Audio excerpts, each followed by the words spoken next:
Hi, welcome to another Bible tutorial. Today, I really want to show you how to create a mobile responsive dashboard layout. I covered this in my tutorial in my previous tutorial, which is the Bubble Beginners course. But I really didn't cover it extensively, but you can go back there and really check it out if you want to learn the basics of building mobile applications and web applications with Bubble. But this time I want to show you how to create this layout so you can create a very responsive layout for yourself. And I'm also going to be showcasing other things that I'm really cooking. So I'm creating this Bubble SaaS course. Um, Bulk of it is going to be free. So if you're looking forward to learning how to build SaaS application with Bubble, we're going to include things like payments, analytics, dashboard, admin, a whole lot of stuff into this application. So you will know how to build SaaS application with Bubble. Besides, that's what a lot of persons use Bubble to build. Use Bubble to build SaaS application. But first, I would really want to ask, hope you're doing all right. Hope you're cool. Hope you've been learning a lot and hope you've been building a lot of products. If you have a question, don't forget to leave it below. And also, if you're watching this video for the very first time, go ahead and subscribe.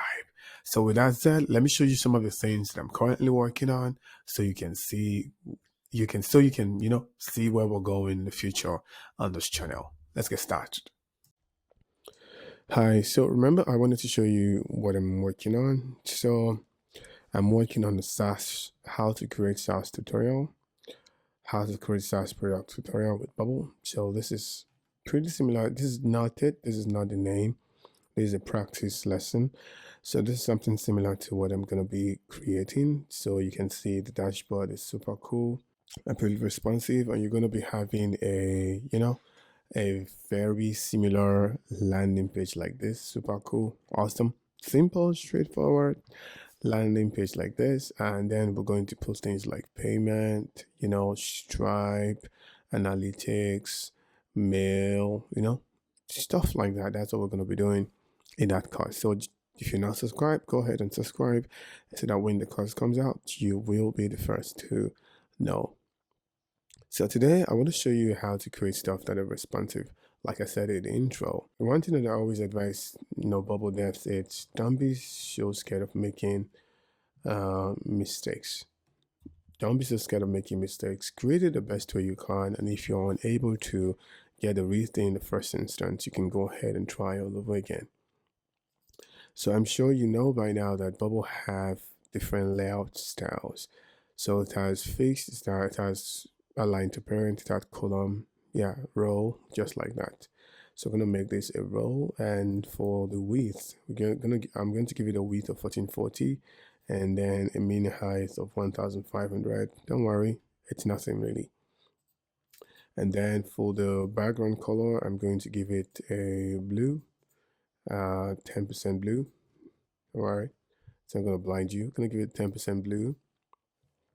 And so what you would see if you go back here, you would see that this has a top menu, a left menu, and then the middle. That's where the magic happens, right? Everything happens in the middle. But when you scroll the middle, it doesn't. It's the top remains the same because all the top are faced. So also, if you're using a floating group, the floating group is faced while the other element beneath it remain the same. So that's what we're going to use. Going to use one floating group on top, and I'm going to give this floating group a row width like that. No mean width, mean height. I'm going to make it 80, and then I'm going to give it a padding of 20, 20, 20 all around. I'm going to give it a flat style of white, which is quite cool. And if you want to decorate it a whole lot more, you can give it some sort of a shadow style, just like so. Makes it super cool. So the next thing that I'll do is to add another floating group here. And this floating group, I'm going to give it it's going to be a column. And I'm just going to give it a width of 80. And I'm going to give it a height. No mean height, but fit height to content. Uncheck fit height to content. And margin, I'm going to give it 81. The reason why I'm giving it the one margin top is because what we have here is 80, and if we remove 80 from, if we want it to come below, we want this menu to come below this other menu, then we have to give it 80. So the reason why I'm adding the 1 to it is because Bubble always had an extra pixel for merging between two elements. So it's just very cool that you follow that same principle. So same thing, I'm going to go here, give it a padding of 20, 20, 20 each sides, and then I'll come back to my appearance and remove style, and then I give it a flat. So you can see what we have is top left, and floating index is above the element, which is cool. And one thing that you have to understand is that the reason why things are done this way is because of the way the eye moves. So you can see the way the eye moves in a Z way. So in Z, so that's the way the eye moves. So it sees what's on the left, and then it goes to the right, and it sees what's on the left and goes to the right. Except maybe you're living in Arabic, in one of these Arabic speaking country, or other countries where they read from right to left. So over here, I'm still going to give it a shadow style, just like that. And here I'm going to, so I give it a shadow style, and for this, I'm going to make it F5, F5, F5, just like that. And then I'll come back here and also click on it. Just give it an F5. So this is not some sort of a styling class. I'm just doing this so that it be a lot more presentable to you. That's the reason why I'm doing this. So now we have this menu on top. We have this first menu on top. We have this other one here. So let's go ahead and preview what we've done so far. So now we have this and we have this. You can see we can even scroll, but not very good yet.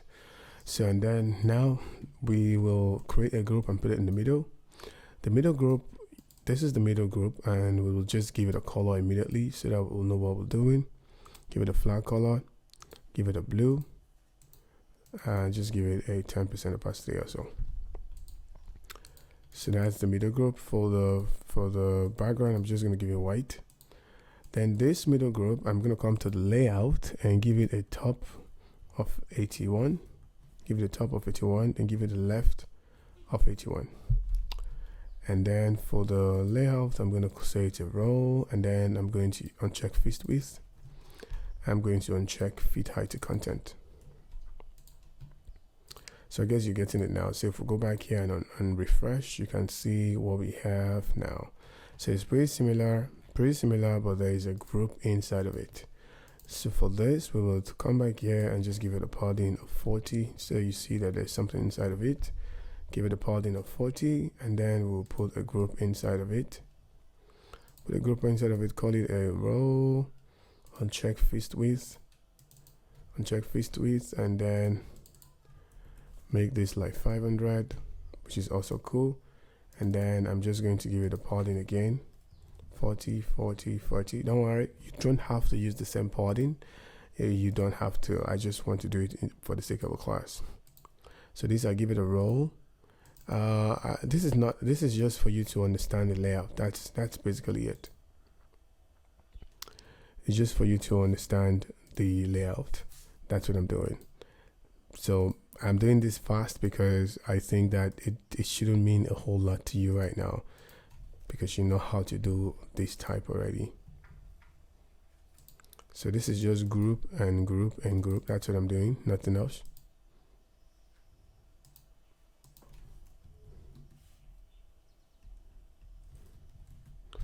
So these are just groups. I'm gonna put a gap spacing of 20. So these are just groups so that you recognize what's inside the container. That's the reason why I'm doing this. So I can just go ahead to appearance and remove, make it none. So if I go back here and refresh, you would see there's something inside the container. So you can see there's something inside the container, and then you can scroll this on top. So I guess you can see what I'm talking about. So you can scroll, and because this container, this is what you're going to use as your main content. So once you're good with that, what you want to do is to put a group in here. I'll just put a group in here and put another, just put a group in here, and the group, same thing, make it a row. Yeah, you just make it a row, remove fist width, min height, remove height, and just let it go from top to bottom. Then I'm going to duplicate this. So don't forget to name your groups, don't forget to name it so that you don't confuse yourself. So first thing I'm going to do, I'm going to put a test in here. This test, I'm going to call it a logo. And then for the body, I'm going to call it a H2 dark. The logo itself is going to be in the middle. I'm going to, the width, I'm going to uncheck fit width content, as I would say. Uncheck min width, so that it's as small as possible. Uncheck min height. And then I'm going to put a material icon, which is the bar. So the bar material icon. I'll tell you the reason why I'm putting this. Where is it? FA bar. So I'm going to tell you why I'm putting this just in a few minutes. So this, then I'm going to stretch. So the reason why I'm doing this is so that when users are on mobile, then they can click on this bar to open the side menu. But if they are not on mobile, then the bar, they don't see it. So the next thing that I do is to put test in this other group. So this is going to be like home. I put it in between. Uncheck fit width the container, like so. Min height, no min height, that's fine. Then on the main container itself, I'll go to layout, and then I'll just give it a column, say 40. That's fine. So you see what it means now. D. So it's gonna be, so that's my home, this is my about, this is my contact, this is my FAQ, and then all this I can then throw them in the middle, put them in the middle like so, and that's one. Then let's work on the left hand side. I'll put an icon here. So this icon, let's just leave it that way. Click on the layout itself, click on the floating group itself, give it a gap between, and just give it a gap of 40. And put it in the middle and just add more column. For the appearance, I'm going to change the icon to something else. Don't worry, I'm just changing the icon to anything I want to. It doesn't matter what I'm changing it to. So yeah, this is where we get into the conditional visibility aspect of things. So for this, we want to go to conditionals and say when current page width is less than 640, it's less than or equal to 640, this element is not visible. So I'm going to uncheck this element is visible. I'm going to uncheck it, so that means that it's not visible. So here, so go back again. I'm going to go back to my layout and say collapse when hidden. Here, I'm going to click on it. I'm going to click on it, go to layout, say collapse when hidden. This element is not visible on page load. Conditionals, the same thing. When current page width is greater than 640. So you can use the greater than, you can use less than, it's fine. It's greater than 640. This element is not visible. So that means that we can check it, we can make it visible on page load, but if it checks and see this is greater than the page width is greater than 640, then to not load. To be on the safe side, so that your brain don't confuse everything, just leave everything that when current page width is less than or equal to 640, then this is visible.